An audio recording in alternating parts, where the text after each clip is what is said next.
Master open ചെയ്യാം. ഒരു പുതിയ പ്രോജക്റ്റിനായി ക്രിയേറ്റ് ന്യൂ കൊടുക്കുക. ഇവയിൽ നിന്നും 9:16 എന്ന ഈ ആസ്പെക്ട് റേഷ്യോ സെലക്ട് ചെയ്യുക. അഡ്വാൻസ്ഡ് ഇവിടെ ക്ലിക്ക് ചെയ്യുക. Photo display mode fill screen ആക്കി മാറ്റുക. ഡിഫാൾട്ട് ഫോട്ടോ ഡ്യൂറേഷൻ 3 സെക്കൻഡായി സെറ്റ് ചെയ്യുക. ക്രിയേറ്റ് കൊടുക്കുക. നിങ്ങളുടെ ഇമേജ് ഫോൾഡറിൽ നിന്നും വീഡിയോയ്ക്ക് വേണ്ട ഇമേജുകളെല്ലാം ഒന്നൊന്നായി ഓപ്പൺ ചെയ്യുക. ഇവിടെ നാം 6 ഇമേജുകളാണ് ഓപ്പൺ ചെയ്തിട്ടുള്ളത്. ആദ്യത്തെ ഇമേജ് ലെയറിൽ ക്ലിക്ക് ചെയ്യുക. ഫ്ലിപ്പ് ഗ്രാഫിക്സ് സെലക്ട് ചെയ്യുക.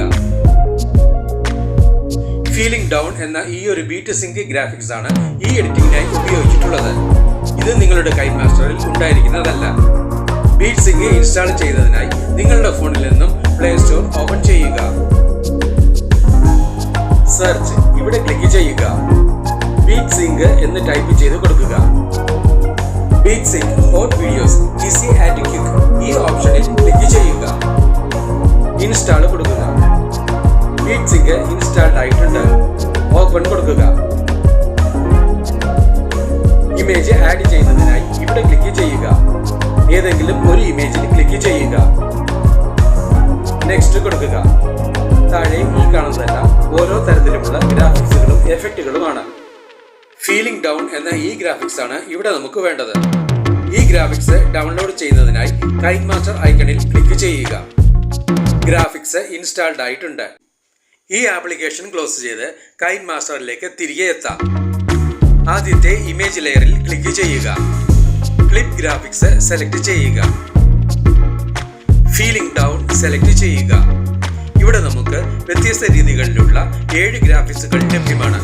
ഇവയിൽ നിന്നും ഓരോ ഇമേജുകളിലേക്കും നിങ്ങളുടെ ഇഷ്ടാനുസരണമുള്ള ഏതൊരു ഗ്രാഫിക്സ് വേണമെങ്കിലും സെലക്ട് ചെയ്ത് നൽകാവുന്നതാണ്. ഇവിടെ നമുക്ക് ഒന്നാമത്തെ ഈ ഗ്രാഫിക്സ് തന്നെ സെലക്ട് ചെയ്ത് നൽകാം. ബാക്കിയുള്ള എല്ലാ ഇമേജ് ലെയറുകളിലും ഒന്നൊന്നായി ക്ലിക്ക് ചെയ്ത് ഫ്ലിപ്പ് ഗ്രാഫിക്സിലെ ഫീലിംഗ് ഡൗണിൽ നിന്നും നിങ്ങൾക്ക് ഇഷ്ടമുള്ള ഗ്രാഫിക്സുകൾ നൽകുക.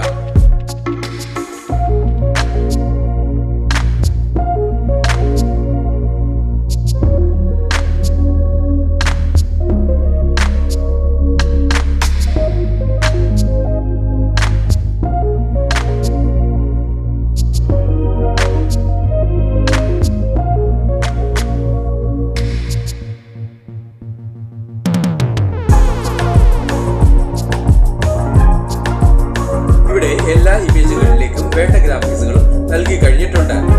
നിങ്ങൾക്ക് ലഭ്യമായിട്ടുള്ള ബോർഡർ ലൈൻ ഇമേജ് ഓപ്പൺ ചെയ്യുക. ഇതിനായി ഡിസ്ക്രിപ്ഷൻ ബോക്സ് കാണുക. സ്പ്ലിറ്റ് സ്ക്രീൻ സെലക്ട് ചെയ്യുക. റെക്ടാങ്കിൾ കൊടുക്കുക. ടൈം ലൈനിൽ നിന്നും ഈ ലെയറിന്റെ ഡ്യൂറേഷനും മുകളിലത്തെ ലെയറുകളുടെ ഡ്യൂറേഷന് സമമായി വെക്കുക. ഈ ഓഡിയോ ഓപ്ഷനിൽ ക്ലിക്ക് ചെയ്ത് വീഡിയോയ്ക്ക് അനുയോജ്യമായ ഒരു ബാക്ക്ഗ്രൗണ്ട് മ്യൂസിക് സെലക്ട് ചെയ്യുക. ഇവിടെ നമുക്ക് ഈ മ്യൂസിക് സെലക്ട് ചെയ്യാം. ഈ പ്ലസ് സിംബലിൽ ക്ലിക്ക് ചെയ്ത് സെലക്ട് ചെയ്ത മ്യൂസിക് ടൈം ലൈനിലേക്ക് ആഡ് ചെയ്യുക. ടൈം ലൈനിലുള്ള എല്ലാ ലെയറുകളുടെയും ഡ്യൂറേഷൻ ഒരുപോലെ തന്നെ ആയിരിക്കുവാൻ ശ്രദ്ധിക്കുക. ടൈം ലൈനിന് മുന്നിലെത്തി വീഡിയോ പ്ലേ ചെയ്ത് നോക്കി ആവശ്യമെങ്കിൽ വേണ്ട മാറ്റങ്ങൾ വരുത്തുക. ഈ വീഡിയോ നിങ്ങൾക്ക് ഇഷ്ടപ്പെട്ടുവെങ്കിൽ ലൈക്ക് ചെയ്യുക, ഷെയർ ചെയ്യുക, കമന്റ് ചെയ്യുക. ഒപ്പം കൂടുതൽ വീഡിയോകൾക്കായി സബ്സ്ക്രൈബ് ചെയ്യുവാനും മറക്കരുതേ എന്ന് പ്രത്യേകം ഓർമ്മിപ്പിക്കുന്നു.